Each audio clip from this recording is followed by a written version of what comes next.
Hi viewers, இன்னைக்கு morning vlog தான் வந்து பார்க்க போறோம். டீ வந்து கொதிச்சுட்டு இருக்கு. இப்போ வந்து மாவு கரைச்சு வச்சிடலாம். ஒரு ஹாஃப் அன் ஹவர் முன்னாடியே வந்து மாவு கரைச்சு வச்சிருவேன். பச்சை மொச்சக்காய் இருக்கு, இதுதான் வந்து சைட் டிஷ்ஷா இன்னைக்கு செய்ய போறேன். பச்சை பட்டாணி குருமா எல்லாமே வந்து கட் பண்ணி வச்சிட்டு இருக்கேன்.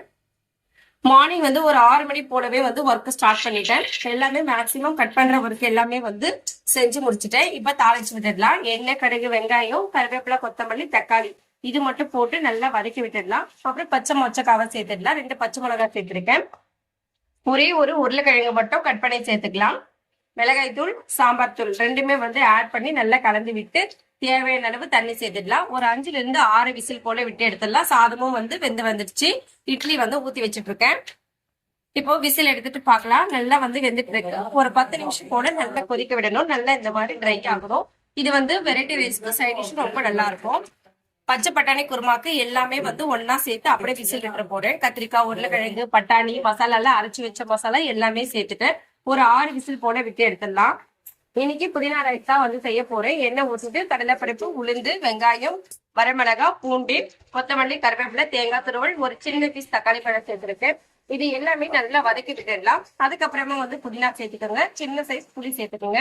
எல்லாத்தையும் சேர்த்து நல்லா வந்து வதக்கி விட்டுருங்க. ஒரு 5 நிமிஷம் போல நல்லா வதங்கி வரணும். நல்லா வந்து அந்த புதினாவெல்லாம் வந்து நல்லா ரோஸ்ட் ஆகணும். அந்த அளவு வந்து நல்லா வதக்கி விட்டுருங்க. சூடெல்லாம் ஆறுனதுக்கு அப்புறமா வந்து மிக்ஸி ஜார்ல போட்டு நல்லா ஃபைனா அரைச்சி எடுத்துடலாம். புதினா எதுவுமே வந்து நல்லா ஃபைனா அரையணும். அந்த அளவு அரைச்சி எடுத்துக்கலாம். இன்னைக்கு வந்து மாங்காய் பச்சடியும் செய்ய போறேன். அதனால மாங்காய் வந்து இந்த மாதிரி ஸ்லைஸா வந்து கட் பண்ணியிருக்கேன். ரொம்ப சிம்பிளான டிஷ், டேஸ்டியா இருக்கும். எண்ணெய் ஊத்திட்டு கடுகு மட்டும் போட்டுருங்க. அதுக்கப்புறம் வந்து காஷ்மீரி சில்லி பவுடர், தால்சை இது மட்டும் போட்டு இந்த கட் பண்ணி வச்சிருக்கிற மாங்காய் பீசஸ் எல்லாம் போட்டு நல்லா வந்து கலக்கி விட்டுருங்க. அதுக்கப்புறமா 1 டேபிள் ஸ்பூன் வந்து நாட்டு சக்கரை சேர்த்திருக்கேன். உங்ககிட்ட வெள்ளம் இருந்தா சேர்த்துக்கோங்க. தண்ணி வந்து கொஞ்சமா வைங்க. நல்லா வந்து இந்த அளவு ட்ரை ஆகணும். இப்போ மாங்காய் பச்சடி ரெடி ஆயிடுச்சு. இது ரொம்ப டேஸ்டியா இருக்கும். நீங்களும் செஞ்சு பாருங்க. குழந்தைங்க நல்லா வந்து லைக் பண்ணி சாப்பிடுவாங்க.